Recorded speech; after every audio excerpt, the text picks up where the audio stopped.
Welcome, everyone, to the Transformation Series, where we interview people in our community who are doing outstanding work and who exemplify beloved community. Today, we have a very special guest. But before that, I am your host today, Rachel Bryant. I'm the Vice President of Diversity, Equity, and Inclusion. And this call is also being co-hosted by Shirley Strong. Wave, Shirley. Shirley is a former Dean of Students at CIIS and a beloved community consultant to me now. So thank you so much for being here with us today, Christmas. Thank you for having. So glad to be here.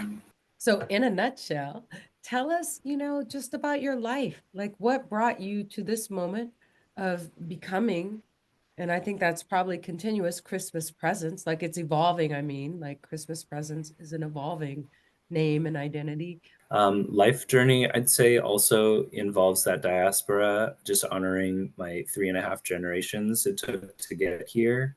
My great grandfather's actually blood cousins to Sun Yat sen, a Chinese communist defector who left for Taiwan and actually formed the Kuomintang. So I come from a family of rebels. I come from a family of machinists. My great grandfather actually worked on the submarine that's parked in the San Francisco dock. Um, and I come from a family of farmers. We worked in the Central Valley for quite some time before we made it up here. Musicians as well. My great grandfather also, he's got a good amount of lore. Managed a Chinese opera for some time, and it was always seen with a flute that he'd made of his own hands. So just a very musical and multi-dimensional family is where I come from. And then people asked me, quite often, how did I become a therapist? How did I arrive to that? That journey was mostly through my own education. And when I was a student just receiving therapeutic exchange from my own teachers, then I, for that moment, felt like the only way that I could move in reciprocity was to become a teacher myself. And when I embarked on what ended up being about a 15-year teaching career, I then started my own adult therapy and realized what they're doing in the therapy room is the honed in experience that I've been chasing all my life, wading through tests and homework and talking to principals to actually be able to speak one on one with people and ask them, how they're doing, where they want to flow, and how I can support that. So switched over. Definitely held a few other hats. You learned as we were warming up today that I was a flight attendant. So I actually went from the least grounded position in the world to the most, hopefully, as a therapist. Thank you for that. What really strikes me, and I just want to hit rewind a little, is where you started. Like you named your whole lineage there, like your people, your ancestors, your roots. And why is that important to you? And how has that shaped your practice today? And tell us about your practice today.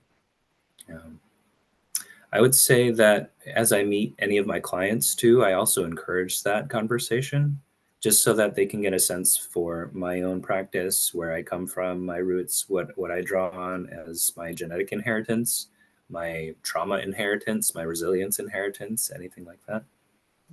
And it kind of normalizes what amount of acknowledgement that we might have in my own practice.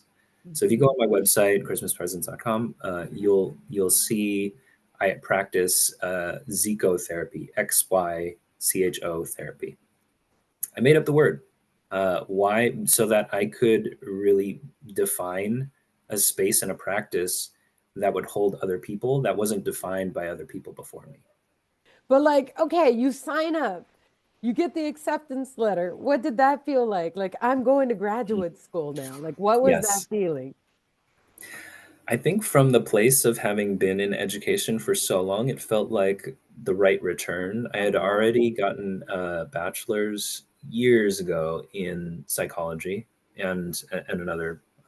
And so just coming into a familiar schoolscape Uh-huh. and knowing that I had a certain familiarity with the environment, hadn't really left. I was just going to be on the other side of the chalkboard. I was going to be sitting down Got it. instead of Yeah. up at the whiteboard, was uh, a familiar one and a welcome one at that point. I knew just in the ways I needed, even in high school, they made us run in a gymnasium after our own classes and find the professors who were sitting there at tables and sign up for the classes that we wanted.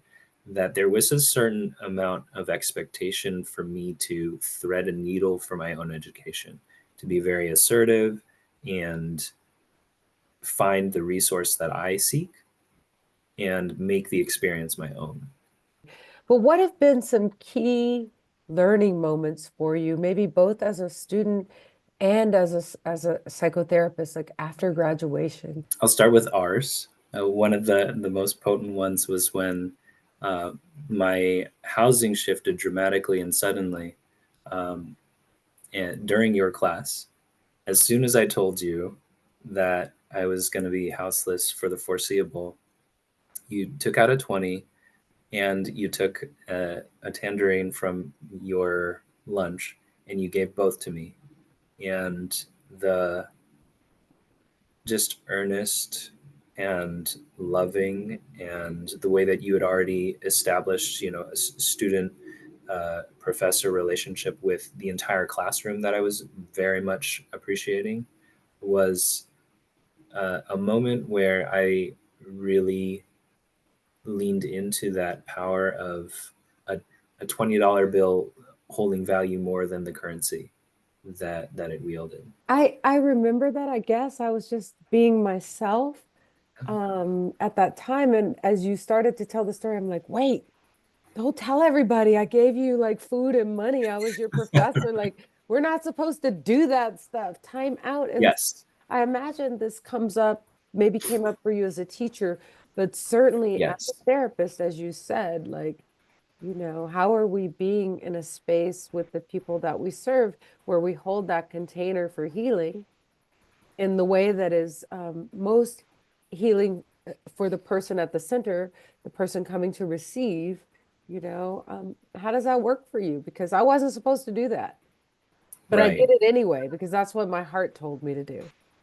That's perfect because that's another reason why I got into teaching too. The whole you're not supposed to do that's like what actually is there a rule book or is there an explanation? Like teachers should never give food or money to their students. I'm not sure if that's actually held in any binding contract that a teacher signs. And so if we're Yeah, it's here. acknowledging that these are cultural norms that are just established, that are expectations, then offering a break and modeling a break of those things, while especially if we're doing this in the therapy space, if we're doing this in the education space, if we are showing people that we can actually do different, then we can inspire people to do different in their own lives, in the lives of their loved ones, and recognize that the norms and the rhythms that we hold aren't necessarily the ones that we have to keep adhering to. And I think that is a beautiful and right place to stop the formal interview now and to just thank you so much, teacher. I am so honored, Christhmus Presence, in this moment to refer to you as my teacher. I thank you so much for being here today, for the medicine you carry, for the example of being human that you share so generously.